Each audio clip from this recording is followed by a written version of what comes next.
योग दर्शन की 160वीं कक्षा। योग दर्शन का दूसरा साधन पाद चल रहा है और साधन पाद के अंतर्गत हम लोग छठे सूत्र को देख रहे हैं। तो इस छठे सूत्र में अस्मिता नाम के क्लेश की चर्चा हमारी कल हो रही थी। इसकी कुछ भूमिका रखी थी कि अस्मिता क्लेश होता क्या है। तो उसके लिए सूत्र में बताया, दृग् दर्शन शक्तयोः एकात्मता इव अस्मिता। अलग अलग खोलें तो क्या बताया था, दृक् शक्ति, दर्शन शक्ति, इन दोनों की एकात्मता यानी इन दोनों की एक रूपता जैसी जब प्रतीति होती है, जब मनुष्य को या आत्मा को ऐसा बोध बना रहता है तो उसको अस्मिता क्लेश कहते हैं। और ये बहुत खराब स्थिति है किसी भी आत्मा के लिए क्योंकि क्लेश तो खराब ही होता है।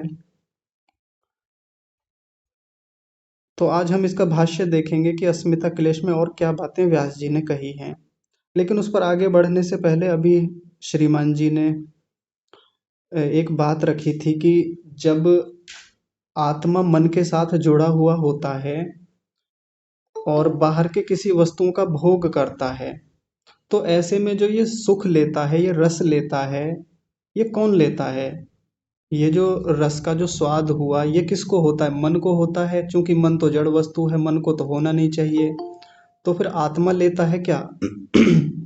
और अभी पिछले दिनों जो चर्चा हुई है उसमें ये बात हमने सुनी थी कि आत्मा तो केवल मन को देखता है। तो देखने का मतलब वैसा देखना नहीं है कि वो वहां से बैठ के आंखें खोल करके देखता है जैसे हम स्क्रीन पे देखते हैं। मतलब उसका जुड़ाव मन के साथ ऐसा है कि केवल मन के साथ संबंध है आत्मा का। मन के भीतर जितनी भी चीजें होती हैं वो सब प्रतीतियां आत्मा को होती हैं।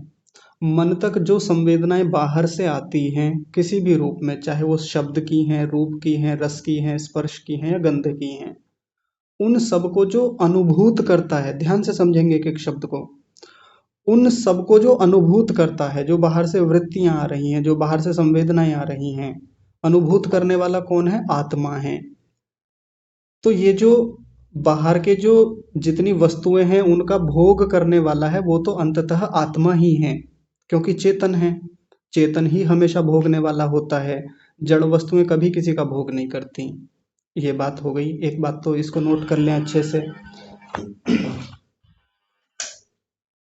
और दूसरी बात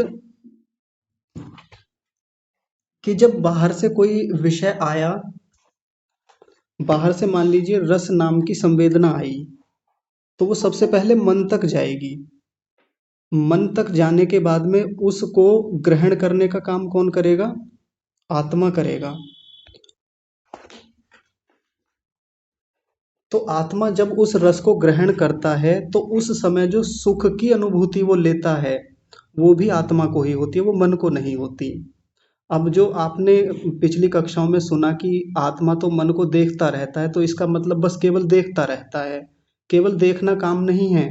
बाहर से जितनी संवेदनाओं से सुख या दुख होते हैं, जैसे बाहर से कोई प्रतिकूल स्थिति हुई तो उसके कारण जो खराब प्रभाव जाएगा वो आत्मा पर ही जाएगा, अंततः मन पर भी खराब प्रभाव पड़ता है। हम कहते हैं ना कि मेरा तो मन दुखी हो गया, मेरा तो आज मन बड़ा खुश है, ऐसा हम एक गौण कथन करते हैं। ये वास्तव में सत्य कथन नहीं होता कि मेरा मन आज बड़ा प्रसन्न है, आज तो मन बहुत खिन्न है, आज मन कुछ उदास जैसा है। ये एक गौण कथन हम कह देते हैं। वास्तव में मन ना तो सुखी होता है ना दुखी होता है। पर हाँ, जब एक मन की अच्छी बेहतर स्थिति होती है, जब मन में सात्विकता अधिक होती है, तो हम एक सामान्य कथन कह देते हैं कि आज मन जो है बहुत खुश है, बहुत प्रसन्न है। अंततः तो वो जो अनुभूति है वो तो आत्मा को ही होती है, सुख की। और जब हम कहते हैं कि मन आज बड़ा खिन्न है, मन दुखी है, मन बड़ा परेशान है, उदास है, इसका मतलब रजोगुण बढ़ा हुआ है, सत्वगुण कम है। तो सीधी सी बात है कि जो वो खिन्नता जैसी हो रही है ना, जो वो उदासी है, जो वो परेशानी है, वो मन में नहीं है। उसमें जो स्थितियां हुई, राजसिकता जो बढ़ी, उसकी अनुभूति, चूंकि आत्मा एकदम निकट है मन के, एकदम पास में रहता है, उसके साथ जुड़ा हुआ है, कनेक्टेड है, और इतना गहराई से कनेक्टेड रहता है कि वो बहुत शीघ्रता से मन में होने वाली सभी परिवर्तनों को, मन में होने वाली सभी संवेदनाओं को बहुत शीघ्रता से ग्रहण करता है। तो मन में जो हम कह देते हैं कि ये उदासी है, तो मन में जो राजसिकता है, जो प्रतिकूलता है, उसका सीधा प्रभाव एकदम आत्मा पे आता है और आत्मा दुखी हो जाता है। तो ये दुखी होना, सुखी होना, अनुभव करना, भोग करना, ये सब आत्मा के अपने कार्य हैं, अपने गुण हैं। बाकी तो गौण रूप से मन के भीतर सारी चीजें हो रही होती हैं, गौण रूप से, मुख्य रूप से नहीं, मुख्य रूप से तो आत्मा के भीतर होती हैं। इसलिए, और अभी ये तो मैंने बताया है यहाँ से, केवल अभी हमें एक जानकारी मिली है इन सब बातों की कि ये चीजें घटती कैसे हैं, होता कैसे है। तो शंका होती है, बिल्कुल पूछनी चाहिए, बहुत बढ़िया है। ऐसे शंका करने से समाधान भी मिलते हैं, बाकी लोगों तक भी बात पहुंचती है। पर थोड़ा सा और अभी विचार करके देखेंगे, एकांत में बैठेंगे, ध्यान में बैठकर देखेंगे कि कैसे इन सब का प्रभाव पहले मन पर पड़ता है, मन से आत्मा पर पड़ता है। एक चीज और छोटी सी, उसको और समझते चलेंगे। जैसे देखिए, ये इंद्रियां हैं हमारी, पांचों इंद्रियां, आप अपनी पांचों इंद्रियों पर भी ध्यान दीजिए और यहाँ जो चित्र में बन रही है इन पर भी ध्यान रखिएगा। जैसे मान लीजिए कि ये त्वचा है, बीच में हाथ दिख रहा है ना, त्वचा। अब जो हमारा हाथ है, यदि इस पर थोड़ी सी अग्नि लग जाए, कहीं से कुछ कोयला जलता हुआ इस पे गिर जाए, या कहीं मोमबत्ती के आगे लग जाए हाथ, तो जला हमारा हाथ है। तो कई बार ये प्रश्न होता है, पीछे भी पूछा था किसी ने, कि ये फिर दुख किसको होता है, ये जो पीड़ा हुई ये किसको हुई, शरीर को हुई, यानी इंद्रिय को हुई, मन को हुई, या आत्मा को हुई ये पीड़ा। तो देखिए, इन इंद्रियों का, मन का और आत्मा का संबंध इतना गहरा है, इतना संकीर्ण होता है, इतना मिला जुला जैसा दिखता है हमको, जबकि होता अलग अलग है। इंद्रियां अलग हैं, मन अलग है और आत्मा अलग है, लेकिन इतने घुले मिले आपस में रहते हैं, इतनी गहराई से आपस में जुड़े हुए हैं कि हमको ऐसा लगता है कि ये जो दर्द हुआ है ये तो त्वचा में हुआ है, ये तो हाथ में हुआ है, ऐसा हमको लगता है।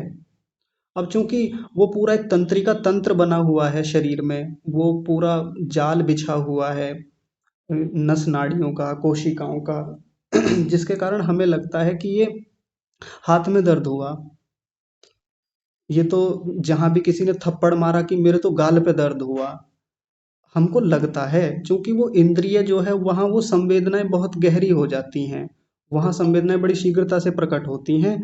लेकिन जैसे ही कोई चीज हमारे हाथ से आके टकराई, चोट लगी हाथ में, हाथ कहीं से जला, तो उसकी संवेदना सबसे पहले मन तक जाएगी, यानी एक वृत्ति मन तक जाएगी, मन पर प्रभाव पड़ेगा। अब हम कह देते हैं कि मन एकदम से दुखी हो गया उसको देख करके, या हाथ में चोट लगी, या किसी को जलते देख लिया, किसी का एक्सीडेंट देख लिया, तो मन बहुत खराब हो गया था। सीधी बात है कि मन पर भी एक प्रभाव जाता है इन सब चीजों का। मन जड़ वस्तु है, लेकिन उसकी राजसिकता बढ़ती है उस समय, उसका तमोगुण बढ़ता है, तो हमको लगता है कि मन खिन्न है, आज मेरा मन दुखी हो गया था, या चोट लगी, हाथ जल गया तो मन परेशान हो गया था। लेकिन मन से जुड़ा हुआ जो आत्मा है, अंततः तो वो उस अनुकूलता या प्रतिकूलता को महसूस करता है। अनुकूलता का नाम सुख होता है, प्रतिकूलता का नाम दुख होता है। इंद्रियों के जो अनुकूल चीजें होती हैं उसको हम सुख कह देते हैं, इंद्रियों के जो प्रतिकूल चीजें होती हैं उसको हम दुख कह देते हैं। तो बाहर से हमको जो अनुकूलताएं हमारी इंद्रियों पे दिखती हैं, किसी ने अच्छे से स्पर्श किया हमको, किसी ने अच्छा भोजन करा दिया, किसी ने अच्छा शब्द सुना दिया, किसी ने अच्छी वस्तु दिखा दी, या कोई अच्छी सुगंध हमने सूंघ ली, तो ये क्या हो गई, ये इंद्रियों के लिए अनुकूलता हो गई। इंद्रियों की अनुकूलता होने पर मन को भी एक अनुकूलता लगती है, मन को भी एक अच्छा महसूस होता है, जबकि जड़ हैं ये दोनों चीजें, इंद्रियां भी और मन भी। लेकिन अनुकूलताएं जैसे इनको मिलती हैं, इनके योग्य चीजें जब इनको मिलती हैं, तो ये इंद्रियां भी और मन भी अनुकूल हो जाते हैं, अच्छे से काम करते हैं, इनके साथ भी एक अच्छी स्थितियां बनती हैं, अच्छी संवेदनाएं इनमें होने लगती हैं, सेंसेशन अच्छे होते हैं। लेकिन अंततः तो जो मुख्य संवेदना पहुंचेगी, आत्मा तक पहुंचेगी, और बाहर जो अनुकूलताएं बनी उनसे आत्मा खुश होगा। संवेदना कहाँ तक जाएगी, अंततः आत्मा तक। और खुश कौन होगा, प्रसन्न कौन होगा इस अनुकूलता से, आत्मा प्रसन्न होगा, आत्मा ही खुश होता है, सुख लेता है आत्मा। अब बाहर इंद्रियों के साथ कोई प्रतिकूलता हुई, किसी ने एकदम कड़वी चीज खिला दी, किसी ने बहुत खराब तरीके से कुछ बोल दिया, किसी ने कुछ गर्म या ठंडा बहुत अधिक स्पर्श करा दिया, किसी ने आंखों के सामने कोई गलत दृश्य दिखा दिया, किसी ने दुर्गंध हमारे सामने ला के प्रस्तुत कर दी। तो ये इंद्रियों के लिए क्या हो गई, ये प्रतिकूलताएं हो गई। प्रतिकूलता से इंद्रियां विचलित होती हैं और वो विचलन मन तक जाता है। वो संवेदना कहाँ तक जाती है, मन तक। मन भी विचलित होता है रजोगुण की स्थितियों में, उसमें उतार चढ़ाव आता है। रजोगुण में जब उतार चढ़ाव आता है, आत्मा चूंकि इंटरकनेक्टेड है, बहुत गहराई से मिला हुआ है मन के साथ, देखता है, महसूस करता है, तो मन में जो विचलन हुए उन विचलनों के कारण आत्मा दुखी होता है। अनुकूलताओं से आत्मा सुखी होता है, प्रतिकूलताओं से आत्मा दुखी होता है। अच्छा, अब एक और आप अनुभव कीजिएगा, सभी लोग थोड़ा सा एक प्रैक्टिकल करके देखेंगे अपने डेली लाइफ में, कि बाहर से जैसे मान लीजिए किसी ने हमको बुरा भला बोला, कभी भी कुछ भी हमारे लिए खराब शब्द बोल दिया, तो जैसे उसने बोला, अब कई बार हम अपना आवेश में आकर के कुछ भी बोल देते हैं, आपा खो देते हैं, नियंत्रण नहीं रहता। तो मान लीजिए आपके साथ कल परसों में या हाल ही में कोई घटना हो, अब भविष्य में, तो जैसे किसी ने कोई हमें गलत बोल दिया, हमारे प्रतिकूल बोल दिया, और हमारे प्रतिकूल बोलने का क्या मतलब है, हमारी जो कर्णेंद्रिय है इसके प्रतिकूल बोला, उस समय थोड़ी देर के लिए रुक जाएं। तात्कालिक रूप से अपनी प्रतिक्रिया ना दें, एकदम रिएक्ट ना करें।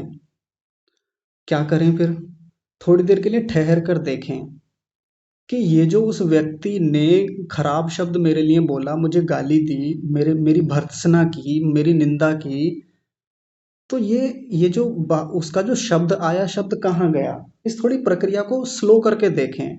अब तब तो ये होता है कि किसी ने गाली दी, अब एकदम से हमारा हाथ उठ जाता है, यानी जितनी तेजी से उधर से गाली आई उतनी तेजी से इधर से हाथ उठ गया, और कितना कुछ एकदम से 1 सेकंड में हो गया मामला। यानी प्रोसेस कितनी फास्ट है, सेकंड के भी 100वें 1000वें हिस्से में काम हो जाता है। उधर से काम भी हो गया और इधर से प्रतिक्रिया भी दे दी हमने हाथों हाथ। एक्शन का रिएक्शन इतना फास्ट होता है। लेकिन मैं कहता हूँ इसको थोड़ा स्लो करके देख लें। किसी ने कुछ गलत बोला हमारे लिए, अब उसको तो हम नहीं रोक सकते, वो तो अचानक से गाली देगा, अचानक से कुछ बुरा भला बोलेगा। थोड़ी देर के लिए हम तो ठहर सकते हैं, हम इस प्रोसेस को स्लो करके देखें, थोड़ा सा स्लो मोशन में 0.75 की स्पीड पे ले जाएं अपने आप को। कैसे करें कि जब उसने गाली दी तो वो शब्द कहाँ आके लगा, मुझे मेरी त्वचा पे आके लगा, मेरी आंख पे आके लगा, क्या मुझे चोट लगी कहीं, या ऐसा मैंने कुछ गलत देख लिया उसके शब्दों में, आंख से देखा, नाक से सूंघा था उसके शब्द को, नहीं, उसका शब्द मेरी कर्ण इंद्रिय तक गया। देखिए कितनी मजे की बात है। इसको यदि साइंटिफिकली हम देखेंगे कि ये प्रोसेस कैसी मजेदार है, कि उसका शब्द आया हमारे कान तक, कर्णेंद्रिय तक, बस वहीं तक रह गया, अंदर तक एक संवेदना गई है, कहाँ तक, मन तक। अब चूंकि ये जो खराब शब्द होते हैं ये कर्णेंद्रिय के प्रतिकूल हैं, कान को अच्छे नहीं लगते, कान में विचलन होता है इनके कारण से, तो वो जो विचलन है वो कहाँ तक जाता है, मन तक जाता है। मन आत्मा से इतना इंटरकनेक्टेड है कि आत्मा तुरंत उस विचलन से एकदम व्यथित होता है, दुखी होता है, और एकदम से भीतर से प्रेरणा करता है मन को, मन हस्तेंद्रिय को एकदम से प्रेरणा करता है और हाथ उठता है और सामने वाले की कनपटी पे जा लगता है। इतना तेज होता है ये सब, आप सोच के देखिए। यदि हम इस प्रोसेस को स्लो कर दें, अपने भीतर होने वाली जो प्रक्रिया है थोड़ा सा ठहर करके, थोड़ा विचार पूर्वक कर दें, हो सकता है हाथ ही ना उठे हमारा। दर्शन की दुनिया का ये एक मजेदार कंसेप्ट है कि जब हम दर्शन को थोड़ा ठीक से पढ़ते हैं, साइंटिफिकली पढ़ते हैं, वैज्ञानिक तरीके से पढ़ते हैं, तो बेवजह की जो दुश्मनियां हैं ना, बेवजह की जो हम अपने अंदर बहुत वहम पाले हुए हैं, बहुत सारी और खराब द्वेष की स्थितियां पाले बैठे हैं, दूर हो जाती हैं। तो वो कर्णेंद्रिय तक ही तो गया शब्द, उसने ऐसा क्या कर दिया भीतर जाके? कुछ भी नहीं किया। आपने शायद एक कहानी सुनी होगी महात्मा बुद्ध की, कुछ ऐसे ही थी कि एक बार उन्हें किसी ने गाली दे दी। महात्मा बुद्ध ऐसे कहीं या तो बैठे हुए थे या कहीं जा रहे थे, कुछ ऐसी कहानी है। किसी ने गाली दे दी उनको। वो बोले उससे वापस कि मैंने तुम्हारी गाली ली नहीं, तो अब वो तुम्हें वापस लग जाएगी, अब तुम्हारे पास है वो, मैंने ली नहीं। तो वो बुद्ध नाम का व्यक्ति जिसने ध्यान में बैठ करके साधना करी है, जिसने अच्छे से इन सब चीज़ों को समझा है कि सामने वाले ने जब गाली दी, उसका शब्द मुझ तक आया, मैंने लिया ही नहीं, मैंने ग्रहण ही नहीं किया। यदि हम तुरंत रिएक्ट करते हैं, इसका मतलब कि उसने जो गाली दी थी हमने स्वीकार तो की है, हमने उसको भीतर तक तो ग्रहण किया है। महात्मा बुद्ध ऐसे महात्मा थे, उन्होंने ली नहीं। यानी यदि हम किसी की क्रिया की प्रतिक्रिया कर रहे हैं, इसका मतलब उसने जो कहा हमने स्वीकार तो कर लिया। उसने हमें मूर्ख बोला, उसने हमें और कुछ खराब भद्दा शब्द बोला और हमने हाईली रिएक्टेड किया एकदम, या इंस्टेंट रिएक्ट किया, तुरंत उत्तर एकदम प्रतिक्रिया। इसका मतलब उसने जो हमें मूर्ख बोला है ना, स्वीकार तो हमने किया है कि हाँ मैं मूर्ख हूँ। स्वीकार ही नहीं करना, वापस कर देना है उसको। ऐसे बाकी चीज़ों के लिए कर्णेंद्रिय का तो मैंने एक उदाहरण दिया, बाकी सब चीज़ों पर भी ये प्रयोग करके देखें। ऐसे ही सामान्य रूप से कुछ खाने की वस्तु ले लें, मान लीजिए मिश्री ले लें, गुड़ का ढेला ले लें, कुछ भी, नींबू ले लें, नींबू का छोटा सा टुकड़ा ले लें, उसको जीवा पे रख के देखें। या कुछ और कड़वी खराब वस्तु ले लें जिसका स्वाद बहुत खराब हो, ऐसी भी लेकर के देखें, प्रयोग करें ऐसे छोटे छोटे। देखें कि जब वो जिह्वा पर जाकर लगता है तो ये भीतर तक जाता क्या है मामला, भीतर तक यानी मन तक वो क्या चीज़ पहुंच रही है जो मुझको बहुत सुखी बना देती है या कई बार बहुत दुखी कर देती है। कुछ भी खराब जैसे जिह्वा पे जाके लगा, कुछ गलत खा लिया तो भीतर से एकदम दुखी हो जाता है व्यक्ति। ये क्या जा रहा है भीतर ऐसा, रस तो जाता नहीं है, रस तो जिह्वा तक रह गया या पेट तक चला गया, सीधी बात है, यानी वो तो स्थूल बात है। रस जब हमारे पेट तक गया तो वो तो आत्मा तक नहीं जाता रस कभी भी। जो भी जीवा पर जाकर चीज लगी वो बस जीवा तक सीमित है या पेट तक सीमित है, ना तो वो मन तक जाती है ना आत्मा तक जाती है। फिर आत्मा और मन तक जाने वाली वो क्या चीज है? तो सीधी सी बात है, जिसको हम पिछले दिनों समझते आए हैं, वो वृत्ति है। बस उस वृत्ति पर काम करना है और उस वृत्ति से मन पर जो एक छाप बन रही है, संस्कार बन रहा है, उस पर काम करना है। और जो व्यक्ति इन वृत्ति और संस्कारों पर अच्छे से पकड़ बना लेता है, उनको बहुत अच्छे से देखता है, आध्यात्मिक व्यक्ति है वो।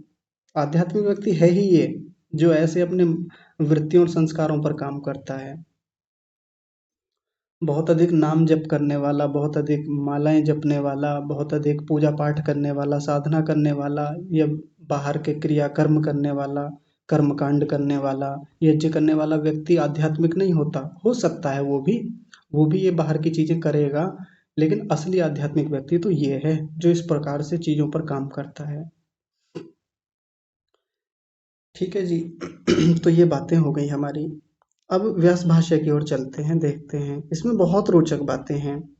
और कल की कक्षा में मैंने अंत में कहा था कि हमारी कुछ पुरानी ऐसी मान्यताएं हैं जिनकी धज्जियां शायद उड़ सकती हैं, जिन पर हो सकता है चोट लगेगी, जिनमें परिवर्तन आएगा। तो बड़े ध्यान से और अपने आप को न्यूट्रल करते हुए, न्यूट्रल करने का मतलब है जो पूर्व मान्यताएं या पूर्व धारणाएं हैं उनसे थोड़ी देर के लिए अपने आप को अलग रख करके ऋषि के कहे हुए सिद्धांत को हम समझने का प्रयास करेंगे। क्योंकि जब पूर्व मान्यताएं बनी होती है ना हमारी, तो फिर हम एक नए विचार के लिए कभी तैयार होते ही नहीं हैं। हम पहले की मान्यताओं के अनुसार विचार करते हैं, हम सोचते हैं कि कैसे हमारी मान्यताओं के अनुसार हम इस चीज को तोड़ मरोड़ के देखें। वैसा नहीं करना। थोड़ी देर के लिए अपने आप को तटस्थ करके देखेंगे, न्यूट्रल करके देखेंगे। तो व्यास भाष्य में कह रहे हैं, पुरुषो दृक् शक्ति बुद्धि ही शक्ति ही, क्षमा कीजिए, फिर से देखिए, पुरुषोः दृक् शक्ति ही बुद्धि दर्शन शक्ति ही इति एतयोः एक स्वरूपापत्ति इव अस्मिता क्लेश उच्यते। अस्मिता क्लेश को एक पंक्ति में समझा रहे हैं इस बार अपने तरीके से। तो देखिए पहला शब्द क्या है? पहला शब्द है पुरुषः। पुरुषः दृक् शक्ति ही, यानी दृक् शक्ति को खोल दिया। देखिए जो सूत्र में ये दृक् शक्ति था ना, दृक् शब्द था, दृक् के साथ शक्ति शब्द लगा लिया था, उस दृक् शक्ति को कह रहे हैं पुरुषः। दृक् शक्ति का मतलब है पुरुष यानी आत्मा, यानी जो देखने वाला है उसको दृक् शक्ति कहते हैं। मैंने कल भी बताया था, यहाँ देख लीजिए, ये दिख रहा है दृक् शक्ति, जो नीचे लिखा हुआ है ये वाला, ये दृक् शक्ति या भोक्तृ शक्ति कह लीजिए, उसको पुरुष कहते हैं या आत्मा कहते हैं। और दर्शन शक्ति कह लीजिए, भोग्य शक्ति कह लीजिए, उसको बुद्धि कहते हैं। ये अभी आएगा आगे दर्शन शक्ति क्या है। तो दृक् शक्ति का मतलब क्या हो गया, पुरुष यानी आत्मा। और आगे कह रहे हैं बुद्धि ही दर्शन शक्ति ही, बुद्धि को दर्शन शक्ति कह दिया। दर्शन शक्ति का मतलब है कि जिसको देखा जाता है या जिसके द्वारा देखा जाता है उसको दर्शन शक्ति कहा। अब आत्मा किसके द्वारा देखता है, बाह्य रूप से तो आंख के द्वारा देखता है संसार को, लेकिन यहाँ देखने का मतलब यह है कि आत्मा किसके माध्यम से इस संसार की वस्तुओं को अनुभूत करता है। बाहर का रस लेना है, बाहर से स्पर्श को महसूस करना है, या गंध को महसूस करना है, शब्द को महसूस करना है, उसको कहते हैं दर्शन शक्ति। और उसका नाम क्या लिख दिया, बुद्धि ही। तो दर्शन शक्ति कौन है, बुद्धि है। और बुद्धि को ही हम यहाँ चित्त कह देंगे, मन कह देंगे। पिछले पाद में हमने देखा था ना कि मन कह लीजिए या बुद्धि कह लीजिए, वो एक दर्पण की तरह है, एक टीवी स्क्रीन की तरह है, जिसको आत्मा देखता रहता है। उसमें चित्र आते रहते हैं, पीछे से टेलीकास्ट होता रहता है। आत्मा तो बस उसको देखता है, महसूस करता है, अनुभव लेता है, सुख या दुख होते रहते हैं। अब आगे देखिए, इति एतयोः, एतयोः यानी इनके द्वारा, इन दोनों के, क्षमा कीजिए रुकिए तनी,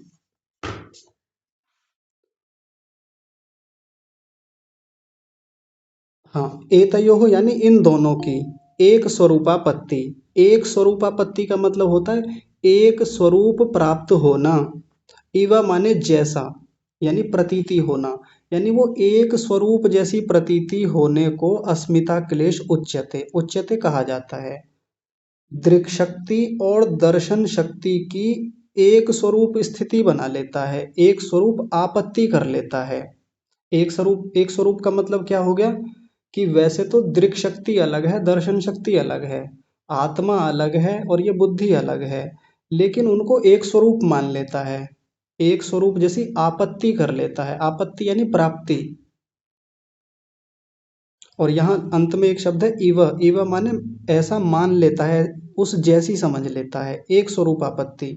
जैसे चित्र में दिखाया था ना, ये दोनों चीजें वैसे तो अलग अलग होती हैं, पुरुष अलग है, बुद्धि अलग है, लेकिन दोनों को कैसी मान के चलता है वो कि दोनों एक ही हैं। ना तो पुरुष में भेद कर पाता है, ना बुद्धि में भेद कर पाता है।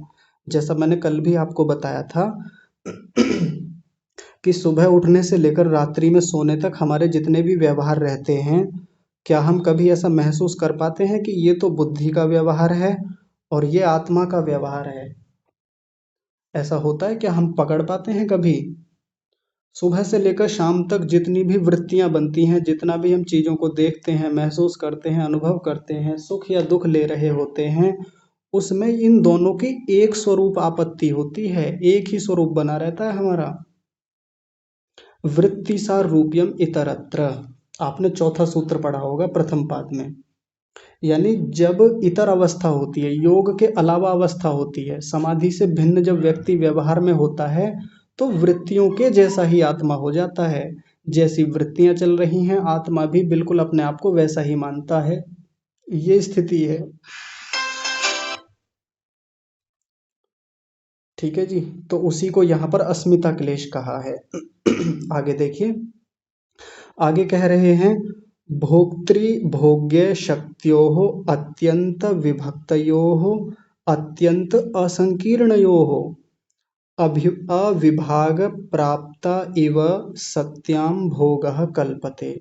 बहुत रोचक बात है और बहुत गहरी बातें इसमें बताई हैं। पहले सब शब्दों को अलग अलग देखिए, संधि विच्छेद करते हैं क्योंकि कठिन शब्द हैं। सबसे पहले है भोक्तृ, फिर है भोग्य और साथ में शक्त्योः।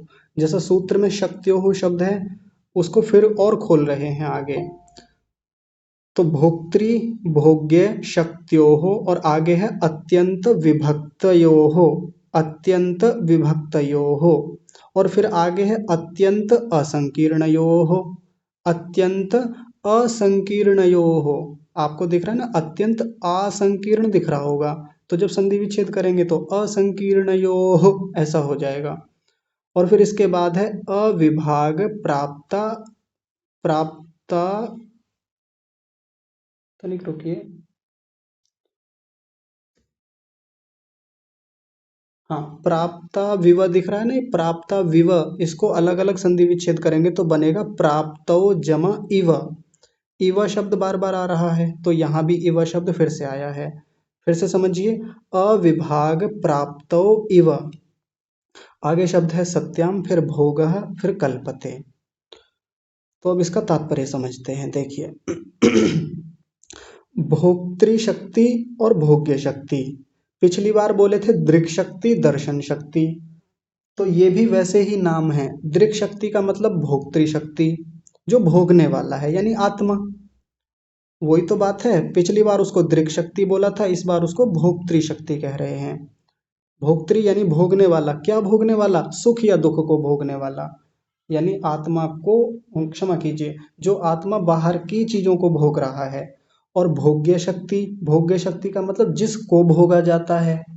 तो आत्मा किसको भोगता है सामान्य रूप से तो हम एक कथन कह देते हैं कि आत्मा तो इस संसार को भोगता है, बाहर की चीजों को, रस को भोगता है, खाने पीने की चीजों को भोगता है, शब्दों का भोग करता है। लेकिन यहाँ जो आत्मा के लिए सबसे निकटतम भोग्य वस्तु है वो तो मन है या बुद्धि है, उसी को भोग्य शक्ति कहा। आत्मा बाहर से किसी चीज का भोग नहीं करता, वो तो सुखी या दुखी किस कारण से, किसको भोगने के कारण से होता है, बुद्धि को भोगने के कारण से, बुद्धि को ही भोगता है। इसलिए बुद्धि का दूसरा नाम बता दिया भोग्य शक्ति हो, यानी भोग्य शक्ति। आगे कह रहे हैं अत्यंत विभक्तयो हो, अत्यंत, क्षमा कीजिए, अत्यंत, हाँ ठीक है ठीक है, अत्यंत विभक्तयो हो, ये दोनों क्या हैं, अत्यंत विभक्त हैं, थोड़े बहुत विभक्त नहीं है, अत्यंत विभक्त हैं। एक तो हो गया विभक्त यानी अलग अलग, विभक्त का मतलब अलग अलग ही तो होता है। एक चीज यहाँ रखी हुई है, दूसरी चीज यहाँ रखी हुई है, ये मेरी पुस्तक रखी हुई है और ये इधर गिलास रखा हुआ है, तो इनको क्या बोलेंगे हम, दोनों विभक्त हैं, एक नहीं है ये दोनों चीजें। और एक कह दिया अत्यंत विभक्त, अत्यंत विभक्त यानी कुछ भी समानता नहीं है उनमें, बहुत भिन्नताएं हैं, बिल्कुल अलग अलग चीजें हैं, पुस्तक के गुणधर्म स्वभाव सब चीजें अलग हैं, और ये गिलास जो रखा हुआ है इसके गुण धर्म स्वरूप स्वभाव सब कुछ एकदम अलग है, ऐसा। तो इन दोनों का क्या बताया, अत्यंत विभक्त योग कहा है इनको। जबकि हमारा व्यवहार कैसा होता है उसको अभी आगे खोलेंगे, तो दोनों को हम अत्यंत मिला जुला मानते हैं।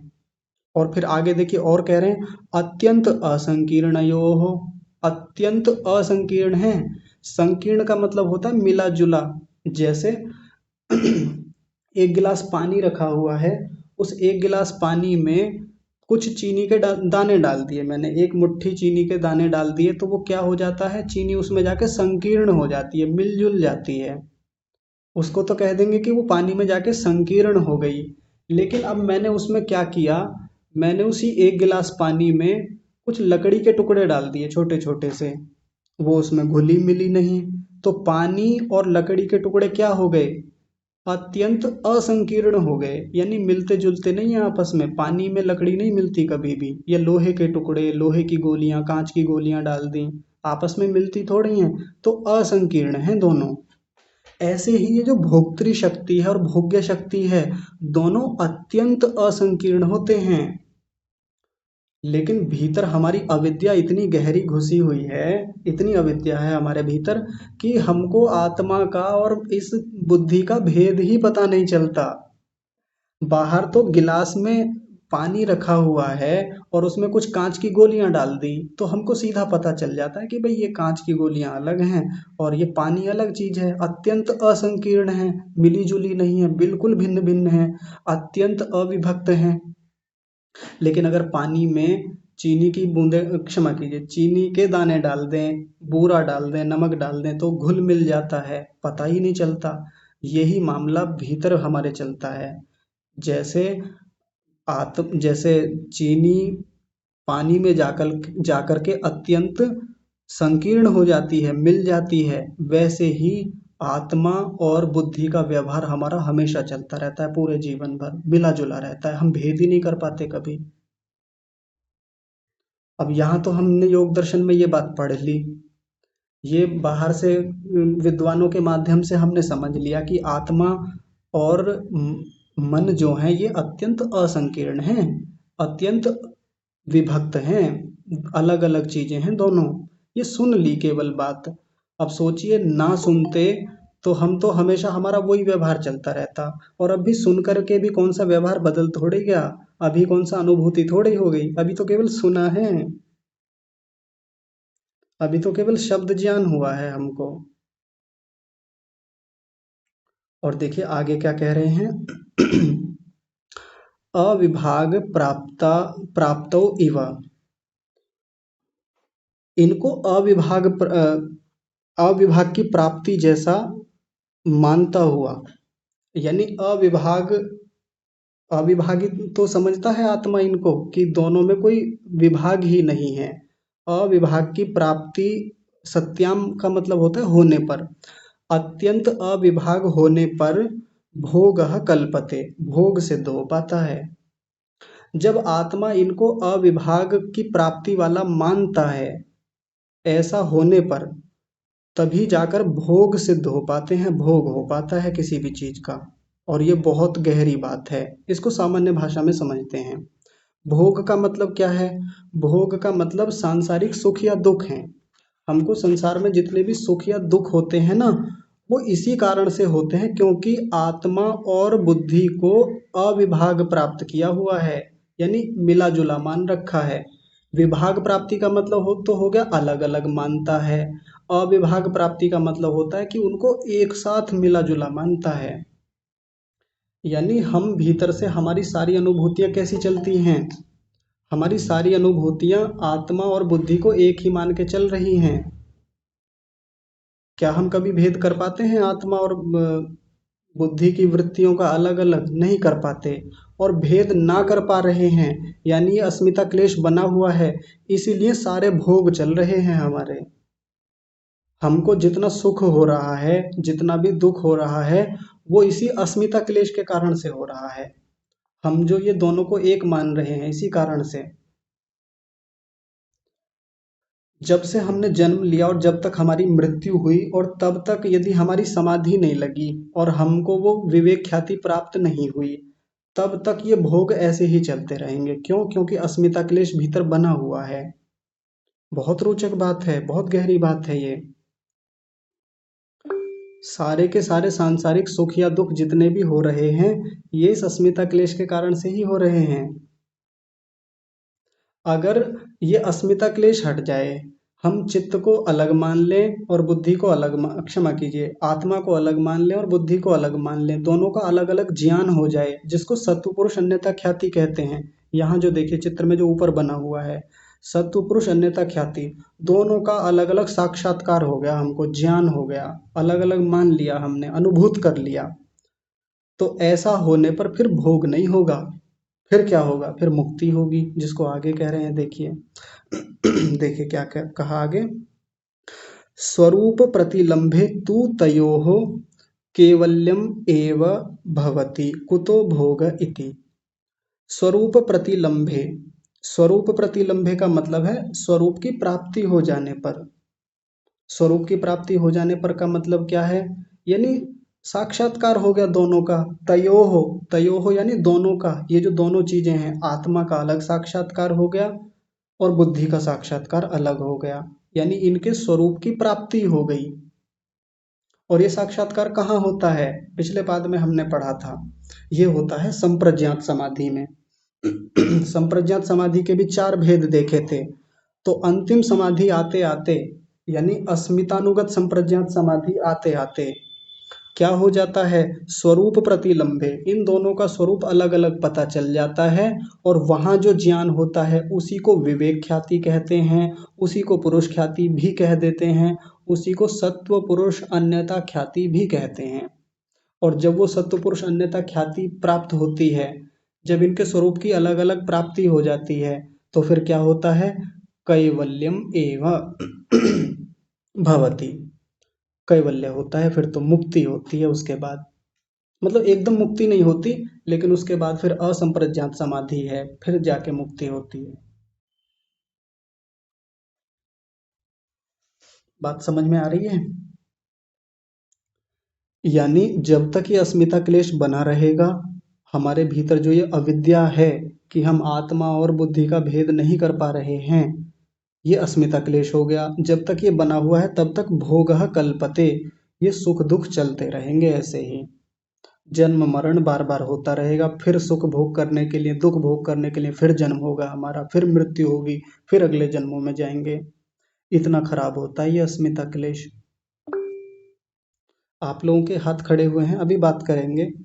पहले इस चीज को और गहराई से समझिए। मैं बार बार बोल रहा हूं क्योंकि ये विषय इतना सूक्ष्म है, इतना गहरा है कि इतनी आसानी से ये बात समझ में नहीं आती कि ये जो भोग चल रहे हैं ये अस्मिता से कैसे चलते हैं, ऐसा कैसे हो रहा है।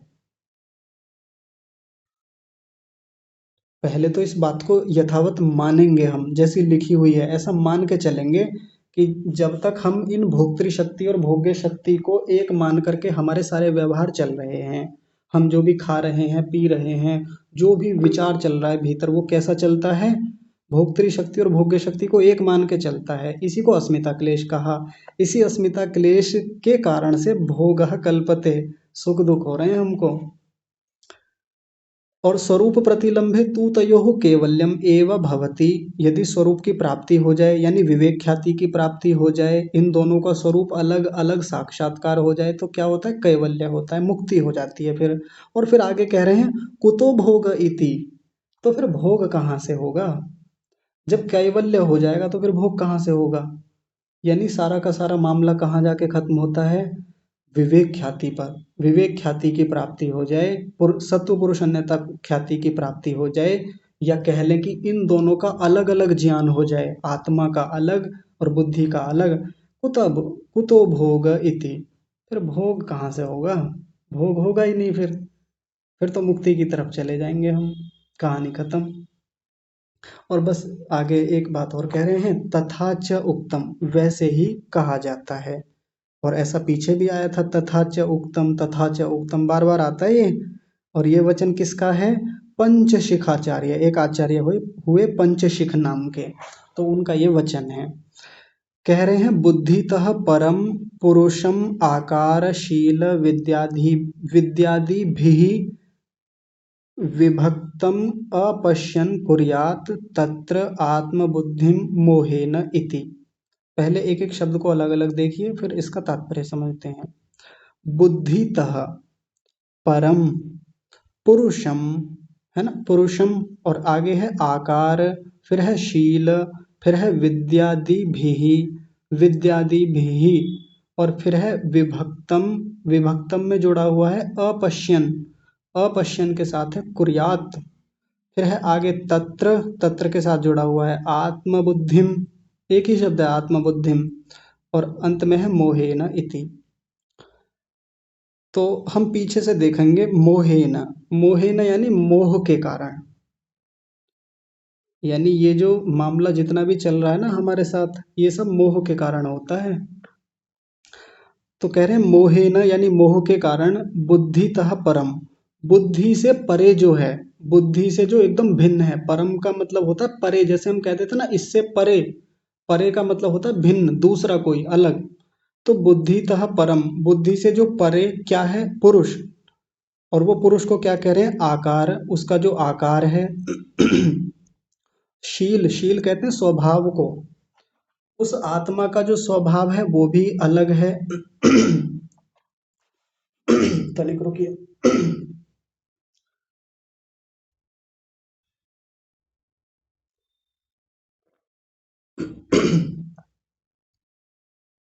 जी देखिए, बुद्धितः परम यानी बुद्धि से परे, बुद्धि से एकदम भिन्न, क्या कौन है, पुरुषम, पुरुषम आकार, वो जो पुरुष का आकार है। पुरुष का आकार का मतलब क्या हो गया, पुरुष का जो स्वरूप है। शील का मतलब उसका जो स्वभाव है, और वो कैसा स्वभाव होता है पुरुष का, विद्या आदि, यानी उसमें विद्या आदि गुण है, विद्या आदि स्वभाव है। विद्या का मतलब उसके भीतर ज्ञान है, चेतना है, उसके भीतर इच्छा है, द्वेष है, प्रयत्न है। ये सब उसका स्वभाव हो गया, ये उसका स्वरूप हो गया। इन सब में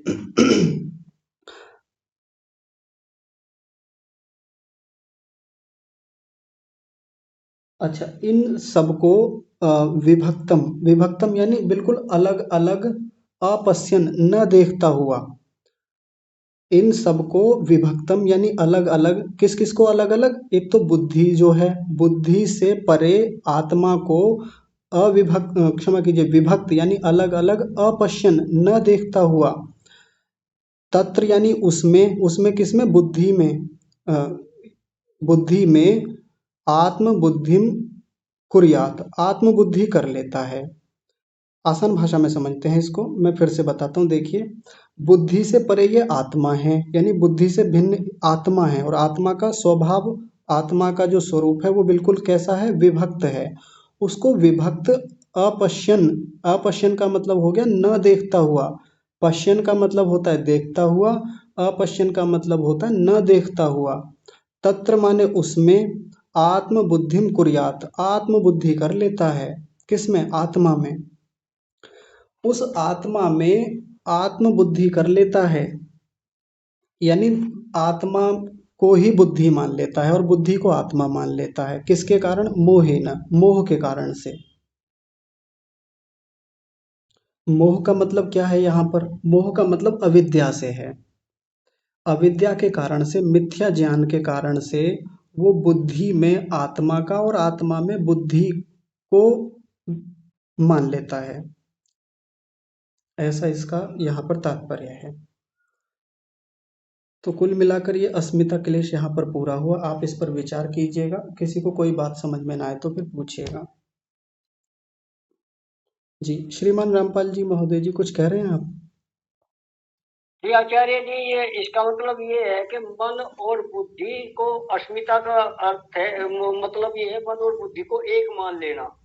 मन और बुद्धि को नहीं, बुद्धि और आत्मा नहीं, को। मन मन और आत्मा को, सॉरी, हाँ जी, हाँ जी, बिल्कुल, आप एकदम ठीक मन बोल रहे और हैं। आत्मा को एक मान लेना ही अस्मिता है। हाँ जी, हाँ और जी।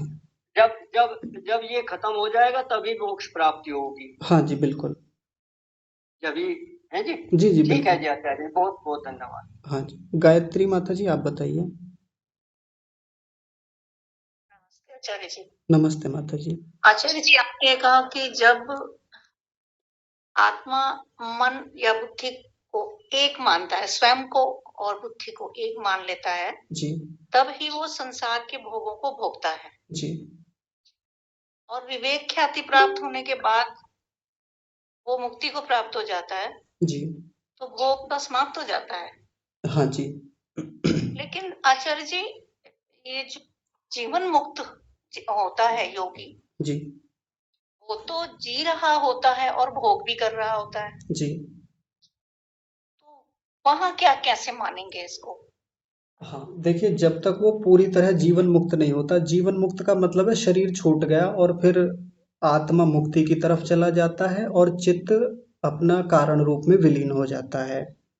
तो उससे पहले जब योगी को ये विवेक ख्याति प्राप्त होती है, अभी वो जीवित है, मृत्यु नहीं हुई है, संसार के व्यवहार करता है, खाता भी है, पीता है, बातचीत करता है, आवागमन करता है, और सब व्यवहार रहते हैं उसके, तो वो सब होते हुए भी उसको वैसे सुख दुख नहीं होते जैसे हम सांसारिक मनुष्यों को सुख दुख होते हैं, क्योंकि उसने विवेक ख्याति को प्राप्त किया है। और विवेक ख्याति को प्राप्त करने का मतलब पीछे भी देखा था हमने, अपर वैराग्य को प्राप्त होता है, यानी जब अपर वैराग्य होता है तभी विवेक ख्याति प्राप्त होती है। तो जिस समय विवेक ख्याति उसको हुई, जब उसको अपर वैराग्य हुआ, तो सुख दुख तो होगा उसको सामान्य रूप से। भाई, जब किसी को इंद्रियों के अनुकूल चीजें मिलेंगी, सुख होगा, उस योगी को भी होगा जो समाधि की ऊंची स्थितियों में चला गया और अब जीवन मुक्त होने वाला है, मृत्यु हो जाएगी तो पूरी तरह से मुक्त हो जाएगा, तो सामान्य रूप से तो होगा उसको भी सुख दुख, लेकिन वैसा नहीं होगा जैसा बाकी लोगों को होता है। जैसे हम अभी कुछ खाते हैं तो हमारे मन में एकदम से क्या आता है, अरे मजा आ गया, बहुत अच्छा लगा, अरे बहुत बढ़िया, और चाहिए, और लेके आओ, इससे और बेहतर मिले मुझको, और बेहतर चाहिए, कल तो बहुत बढ़िया बनाया था, आज इतना खराब बनाया है। तो ये जो भीतर प्रतिकूलता और अनुकूलता सांसारिक स्तर पर बनती है कि और चाहिए और बेहतर चाहिए, यही तो राग द्वेष होता है कि ये नहीं चाहिए, ये वाला चाहिए। ये योगी के भीतर नहीं चलता। सामान्य रूप आचार्य से तो जी। जो अनुकूलता प्रतिकूलता से सुख दुख होंगे वो तो उसे भी होंगे, लेकिन यहाँ जो सांसारिक सुख दुख की बात की जा रही है वो नहीं होता उसको। आचार्य जी, योगी जो जीवन मुक्त है, जिसका जीवन चल रहा है, हाँ जी। वो आसक्त होके नहीं भोग करता हाँ और बिल्कुल। उससे फिर वृत्ति नहीं बनती। हाँ ऐसा? वृत्तियां तो बनेंगी, वृत्तियां तो जाती ही हैं, पर उनके वैसे संस्कार नहीं बनेंगे, फिर कर्माशय वैसा नहीं बनेगा जो उसको भोग कराए आगे चल के, क्योंकि उसके। आचार्य जी, वृत्ति से ही तो संस्कार बनता है। हाँ बनता है, लेकिन अब वैसे संस्कार नहीं बनेंगे जो उसको फिर से भोग करने के लिए आगे बाध्य करें, क्योंकि उसका काम पूरा हो गया है। हाँ, चित्त को एक अवसित अधिकार शब्द दिया गया था कि जब वो मुक्त हो जाता है, अब शरीर छूट जाएगा कुछ दिन बाद, अब वैसे तो मुक्त ही हो गया है आत्मा, तो उसके लिए चित्त को एक शब्द दिया था अवसित अधिकार, समाप्त अधिकार। चित्त का अधिकार समाप्त हो गया है, वृत्तियां आएंगी, संस्कार हो सकता है बने उसमें, लेकिन अब वो भोग नहीं करा पाएंगे। तो ये जो जो संस्कार बना है, जो वृत्ति के द्वारा संस्कार बना है, अब वो भोग नहीं करा पाएंगी, लेकिन आगे तो कराएंगी आचार्य जी। आगे का मुक्ति से लौटेगा। नहीं, फिर तो नया चित्त मिलता है, ये तो चित्त यही समाप्त हो जाता है। अच्छा, अच्छा, मतलब जो इस पीरियड में जो संस्कार होंगे हाँ इस जी। दौरान, जी। तो वो भोग नहीं कराएंगे। नहीं कराएंगे, क्योंकि जी, संस्कार तो। धन्यवाद आचार्य जी। जी, संस्कार तो समाधि के भी बनते हैं, उनका कोई भोग नहीं होता। हाँ जी। ठीक है, धन्यवाद आचार्य जी। जी, अनीता माता जी आप बताइए। अरे नमस्ते आचार्य जी। आचार्य जी, मैं ये पूछ रही थी कि प्रयत्न सुख दुख इच्छा द्वेष, ये जो ज्ञान, ये 6 गुण आत्मा में होते हैं। जी। तो जैसे कि दूसरा सूत्र हमारा पढ़ा था, तो उसमें आत्मा को ये बताया कि ये ऐसा संक्रमा है, मतलब इनमें ये किसी में घुलता मिलता नहीं है, लेकिन फिर भी ये जो अभी आपने बताया, उस दूसरे सूत्र में भी आया था कि अविद्या के कारण, अस्मिता क्लेश के कारण ही हमें जो सुख दुख होते हैं। जी। ये पूछना चाह रही थी। प्रश्न समझ में नहीं आया, आपने तो अपनी बात रखी है अभी, केवल प्रश्न क्या है? आचार्य जी, मैं ये पूछ रही थी कि आत्मा मतलब असक्रमा है, मतलब उसमें वो किसी में अप्रतिसंक्रमा, माता जी शब्द ठीक। सॉरी अप्रतिसंक्रमा। जी जी आचार्य जी, वही बात बोल रही थी, हाँ, प्रतिशत। ठीक, कोई बात नहीं, तो बोल। हाँ, तो वो मतलब किसी में घुलता मिलता नहीं है। तो आचार्य जी, ये आप मुझे मतलब समझ में नहीं आ रहा, पर ये अस्मिता क्लेश के कारण मतलब हमें अनुभूति होती है ना, ऐसे हाँ जी, ये हाँ जी। पूछना। जी बिल्कुल, अस्मिता क्लेश के कारण ही हमको ऐसा लगता है कि ये चित्त आत्मा में घुला मिला है और आत्मा चित्त में, उन दोनों का भेद पता ही नहीं चलता। लेकिन वास्तव में तो जो दूसरे सूत्र के व्यास भाष्य में कहा था, चिति शक्ति अपरिणामिनी अप्रतिसंक्रमा दर्शित विषया शुद्धा च अनंता च, यानी अप्रतिसंक्रमा है, घुलता मिलता नहीं है, एकदम अलग है वो उससे। आत्मा की वृत्तियां, आत्मा का सुख दुख भोग सब अलग है, चित्त का मामला अलग है उससे एकदम। और अस्मिता जी क्लेश के होने से, इस मोह के कारण से, अविद्या के कारण से वो घुला मिला ही हमको प्रतीत होता है। ये हाँ, जो। वो अब भेद ही नहीं कर पाती। हाँ हाँ जी आचार्य जी, बिल्कुल। धन्यवाद आचार्य। जी। यही अब। समझना था मुझे। जी। अब भेद करना सीखे आचार्य जी, बस यही है। हाँ जी, अब तो वो बस अनुभूतियों तक जाना है कि वो अनुभूतियों में कैसे भेद कर पाएंगे, अभी भी हम जी शब्दों से ही भेद कर पा रहे हैं केवल।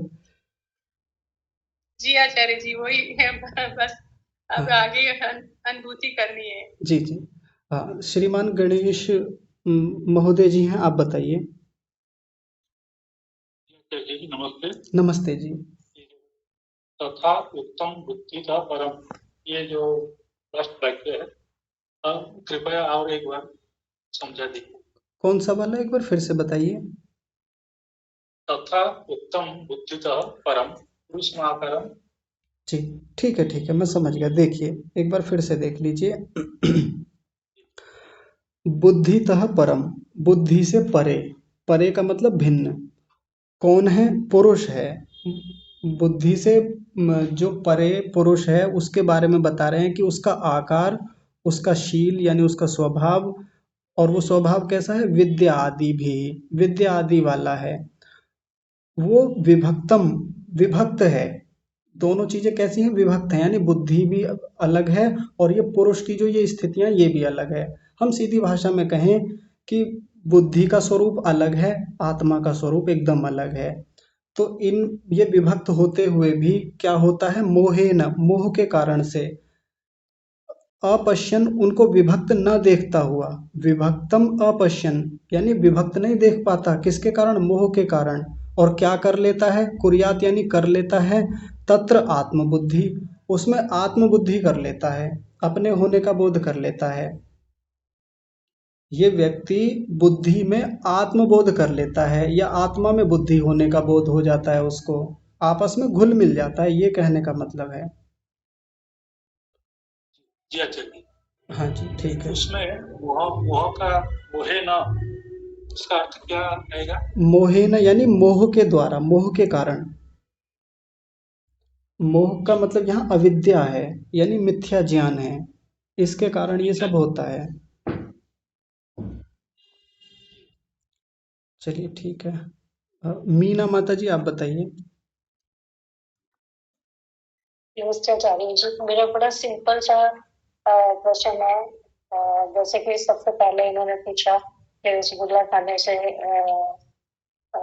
मेरे को मतलब हमें ना बुद्धि ना हमारे आत्मा में पता चलता है ना मन में पता चलता है, फिर भी हम उस चीज के लिए आकर्षित क्यों होते हैं? जिस मतलब हमें विद्या से ये भी पता है कि हमें ये चीज नहीं खानी चाहिए, लेकिन फिर भी क्यों उसकी तरफ हमारा ध्यान जाता है, राग के कारण जाता है, जबकि हमें विद्या भी है, हमें ये नहीं खाना, जी, फिर क्यों जाता है? आत्मा का एक स्वभाव है, आत्मा का अपना एक स्वाभाविक गुण है, सुख, सुख लेना। वो हर जगह सुख चाहता है, और रसगुल्ले में सुख तो आता है। हम ये नहीं कह सकते कि रसगुल्ले में सुख नहीं है, या बाहर की सब खाने पीने की या ये सूंघने चखने की जो वस्तुएं हैं इनमें सुख नहीं होता, होता है सुख बिल्कुल। और आत्मा ये जानते हुए भी कि इसमें मेरी हानि है, वहाँ अविद्या के कारण से, चूंकि चित्त में अविद्या है, मिथ्या ज्ञान भरा हुआ है, वो लाभ ज्यादा देखता है खाने में, हानियां कम देखता है। तो आपने जो कहा ना कि वो जानता भी है कि हानि होती है, उसने लाभ खाने के ज्यादा देख रखे हैं, ना खाने के लाभ कम देखे हैं। आप एक उदाहरण से समझिए, जैसे डॉक्टर ने बताया कि रसगुल्ला खाएंगे तो आपको हानि होगी, बता दिया डॉक्टर ने, ये इतना बोध है उसको, लेकिन फिर भी दुकान पर जाकर खाता है, खरीद कर खाता है, या घर में बनवा कर खाता है। उसको जितनी हानियां दिखती है ना, हानियों से ज्यादा उसको लाभ दिखते हैं खाने में, इसलिए खा पाता है। उसको सुख ज्यादा दिखता है, हानि कम दिखती है। भविष्य में जो दुख होगा ना वो केवल जानकारियां मात्र हैं उसकी, लेकिन जितना वो सुख ले पा रहा है उसकी मात्रा ज्यादा है। और आत्मा का स्वभाव जो होता है, स्वाभाविक गुण जो है, वो तो इच्छा है, इच्छा करता है, बार बार इच्छा होती है उसको। और किस चीज की इच्छा होती है, सुख की इच्छा होती है, बार बार सुख चाहता है, चाहता है वो। तो अपने स्वाभाविक गुण से तो कभी बच भी नहीं सकता। अगर जिस दिन उसको हानियां ज्यादा दिखेंगी, हानियों पर ज्यादा काम कर लेगा, विद्या ठीक ठाक होगी, ज्ञान ठीक ठाक होगा, लाभ कम दिखेंगे खाने के, रसगुल्ला उसी दिन छोड़ देगा। चाय पीने के हमको लाभ ज्यादा दिखते हैं, हानियां कम दिखती हैं। हमने अपने भीतर ऐसा मिथ्या ज्ञान भर रखा है कि देखो चाय पीने से ये लाभ, ये लाभ, ये लाभ, ये लाभ, फ्रेश रहते हैं हम, और जो भी है मुझे तो नहीं पता क्योंकि मैं पीता नहीं। तो उन लोगों ने चाय पीने के बहुत सारे लाभ अपने चित्त में इकट्ठे कर रखे हैं, अंदर सूचनाएं भर रखी हैं, और हानियां सुन रखी हैं बस, कि चाय पीने से शरीर में शुष्की आती है, चाय पीने से डाइजेशन खराब हो जाता है, पर कोई बात नहीं, दवाई ले लेंगे, ऐसा भी क्या है। उसने हानियों को बहुत कम करके देख रखा है, अविद्या है, मिथ्या ज्ञान भर रखा है, इसके कारण से चाय की ओर आकर्षित हो जाता है, चाय छूट ही नहीं पाती उसकी। और जिस दिन हानियां ज्यादा दिख गई कि इतने सालों से चाय पी रहा हूं, और एक दिन उसने लिख लिया पेपर पे कि यार इतनी हानियां कर ली, शरीर में खुश्की इतनी बढ़ गई, डाइजेशन इतना खराब कर दिया इसने, शरीर में गर्मी इतनी बढ़ा दी, ये खराबियां आ गई, और लाभ क्या हुआ? लाभ तो कुछ भी नहीं हुआ, बस इतना तो लाभ होता था थोड़ा बहुत कि मैं थोड़ा जग जाता था इसकी वजह से, नींद वींद आती थी तो उससे थोड़ा सा थोड़ी देर के लिए मैं फ्रेश हो जाता था, बस लाभ इतना था। अब लाभ कम दिख रहे हैं, हानियां ज्यादा दिख रही हैं। पैसा बहुत खर्च हो गया इसके चक्कर में, इलाज कराते कराते जो चाय से नुकसान हुआ था। अब क्या होगा? अब छोड़ देगा चाय। शराबी व्यक्ति जीवन भर शराब नहीं छोड़ पाता, इसका सीधा सा मतलब है लाभ ज्यादा देखता है, हानियां कम दिखती हैं। कहने को कहता रहता है वो बाहर बाहर से, कहने को महफिल में बैठ करके वो कह देता है कि यार शराब अच्छी चीज नहीं है, शराब से भी दिक्कतें ज्यादा हैं और लीवर भी खराब हो सकता है। पर ज्यादातर जब वो वास्तव में बोलते हैं ना, वो कहते हैं अरे भाड़ में जाए लीवर वीवर, क्या कुछ नहीं होता। उनके लीवर खराब हो गए जिन्होंने आज तक शराब नहीं पी, हमारा तो कुछ नहीं हुआ, मस्त होके पी रहे हैं, इतने दिन से पी रहे हैं, कुछ भी नहीं हुआ। घर बर्बाद होते हैं, लोग कहते हैं हमारा तो कहीं नहीं हुआ, बढ़िया चल रहा है घर। तो वो क्या है, लाभ ज्यादा देख रहा है अभी भी। लेकिन जिस दिन वास्तव में उसके भीतर बोध हुआ, ज्ञान हुआ और हानि ज्यादा दिखने लगी, जब लगेगा कि अब काम करना बंद कर दिया लीवर ने या भीतर के तंत्र ने, और पैसा इतना उठ गया, थोड़ा बोध हो जाए, बुद्धिपूर्वक काम करे, शराब छूट जाएगी उसी दिन। बाकी कोई नहीं छुड़ा सकता उसको शराब। तो ये आत्मा का अपना स्वाभाविक गुण है। ठीक है माता जी। जी धन्यवाद।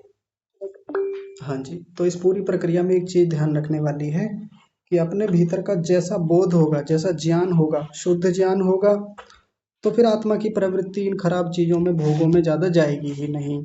मिथ्या ज्ञान ज्यादा होगा, हमने लाभ ज्यादा पकड़ रखे हैं चीजों के, तो फिर उधर ही प्रवृत्ति बढ़ती चली जाएगी। अब थोड़ा सा बस एक और देख लें इसमें जल्दी से, क्योंकि बात पूरी हो तभी आनंद आता है। किसी व्यक्ति को साधना में और स्वाध्याय में ज्यादा लाभ दिखते हैं, परोपकार में, यज्ञ करने में ज्यादा लाभ दिखता है, उसने उसके लाभ बहुत ज्यादा गिन रखे हैं, हानियां कम गिन रखी हैं।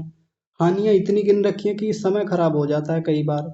जो समय मुझे घर वालों को देना चाहिए वो तो मैं यज्ञ में, साधना में, उपासना में देता रहता हूँ, और लाभ बहुत गिन रखे हैं उसके। लाभ ये होता है, ये होता है, पुण्य कर्माशय बढ़ते हैं, मेरी खुद की प्रवृत्ति धर्म की ओर बढ़ती है, आत्मा स्वस्थ रहता है, आत्मा प्रसन्न रहता है, मन एक सात्विक स्थिति में रहता है, निरंतर ज्ञान बढ़ता है। ऐसे ऐसे ऐसे ऐसे ढेर सारे लाभ हैं उसके। उसने लाभ भीतर इकट्ठे कर रखे हैं। और आत्मा का स्वभाव है सुख लेना, लाभ लेना, लाभ चाहिए उसको हर जगह, हर जगह लाभ मांगता है वो। तो लाभों की एक अच्छी सूची बना रखी है, तो उस कारण से उसकी प्रवृत्ति धर्म में बनी रहती है, अध्यात्म में बनी रहती है, हमेशा इन्हीं चीजों में डूबा रहता है फिर व्यक्ति। चलिए आगे, नीति माता जी आप बताइए। नमस्ते आचार्य जी। नमस्ते। समय तो बहुत ज्यादा हो गया है तो कल ही पूछ लूंगी ऐसा मुझे लगता है। जी ठीक है, हाँ कल इसी को रख लेंगे, प्रश्न उत्तर का ही। चौधरी साहब, हाँ चौधरी साहब आप भी कुछ कहेंगे या कल ही पूछेंगे? जी आचार्य जी दादा नमस्ते। नमस्ते जी। आचार्य जी एक जो ये बात आई है कि आत्मा और बुद्धि जब अपने अविभाजित स्वरूप को दोनों को एक साथ प्राप्त करते हैं जी, उसके बाद में जब दोनों का स्वरूप एक साथ अविभाजित रूप से उनको प्राप्त हो जाता है तो वो केवल्य की स्थिति बताते हैं। केवल की स्थिति तो लगभग मोक्ष वाली स्थिति होती है। अविभाजित रूप से नहीं, विभाजित रूप से प्राप्त हो जाता है, अलग अलग प्राप्त होता है। हाँ जी अब बोलिए। उसके बाद में फिर केवल हो गया तो यहाँ आगे जो ये प्रश्न दिया कि वो भोग क्यों नहीं हुआ तो उसके आगे जो ये लाइन आई है चोक्तम जो कहा गया है जी, तो इसमें क्या इस प्रश्न का उत्तर आ गया क्या कि ये भोग्य क्यों नहीं हुआ? नहीं, इसमें तो बस अस्मिता को और थोड़ा सा खोल के ही बताया है, तथा चौक्तम वैसे ही कहा भी गया है। हाँ, या उत्तर भी देख सकते हैं इसमें कि ये सब सारा अविद्या के यानी मोह के कारण से होता है। कल क्यों ना जवाब देना बेटे, कल देना। हाँ जी ठीक है, और कल बात कर लेंगे, पर मैं बता देता हूँ कि ये सारा का सारा अविद्या मोह के कारण से होता है। मोह दूर हो जाएगा तो अस्मिता भी दूर हो जाएगा, फिर भोग कहाँ से होगा, फिर तो बाद में कैवल्य ही होना है। ये मोहिन शब्द बहुत महत्वपूर्ण है यहाँ पर। जी ठीक है चलिए। हाँ जी, ठीक है। चलिए फिर आज रखते हैं, कल को मिलते हैं कक्षा में। आप सभी को सादर प्रणाम।